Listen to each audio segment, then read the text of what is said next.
Dobrý den, jmenuji se Lenka Růžičková. Nacházíte se v prodejně Foto PV Žižkovo náměstí v Prostějově, která pro vás připravila vánoční tombolu ve spolupráci s našimi dodavateli. Nyní provedeme losování. Každý los získal zákazník, který u nás v období od 1. prosince 2012 do 15. ledna 2013 udělal nákup v hodnotě větší než 1000 korun. O slosování nyní poprosíme našeho kamaráda, fotografa prostějovského, Boba Pacholíka. Bobe, vítám tě tady. Ahoj. Poprosím tě o vytáhnutí šťastných čísel.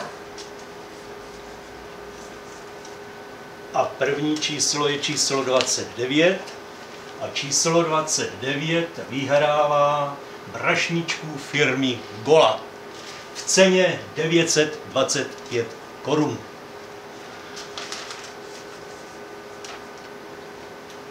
Druhé číslo je 170 a číslo 170 vyhrává patoh firmy Fomej v ceně 1250 korun.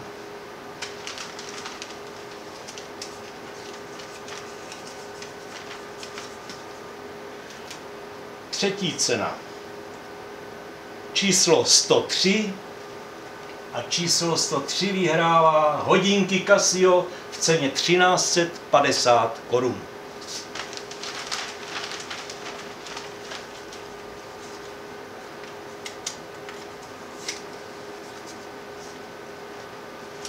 Další z čísel, které vyhrává, je číslo 11 a to vyhrává batoh firmy Hama v ceně 1059 korun.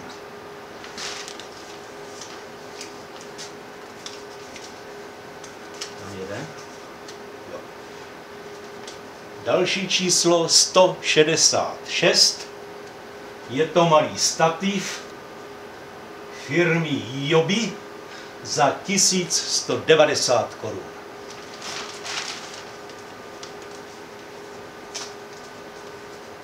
No, už je tam jeden?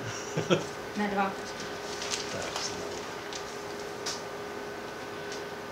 Číslo 3 a to je malý kompaktní fotoaparát Olympus v ceně 2290 korun.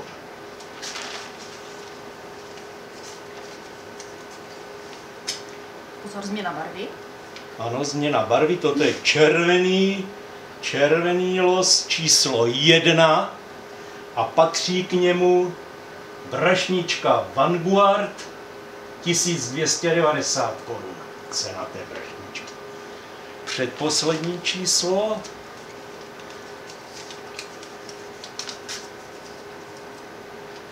Číslo 24, opět žlutá barva.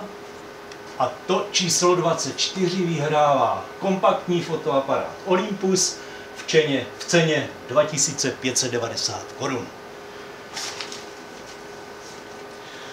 A jako poslední číslo, ono se to lepí.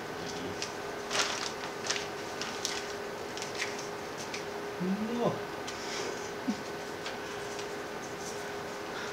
Tak jsem vylovil opět červený los, číslo 109 a patří k němu Nikon Colpix za 3990 korun, malý kompaktní fotoaparát. To by mělo být vše. Takže ceny byly vylosovány a majitelé šťastných losů si u nás mohou vyzvednout cenu prakticky přímo u nás na prodejně. Bobovi moc děkujeme. Dobrý. Do konce března.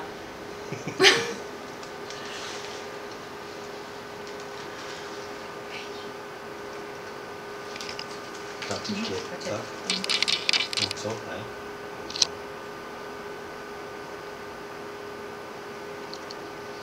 Výhercům gratulujeme a těšíme se, jak nás navštíví a ceny si vyzvednou.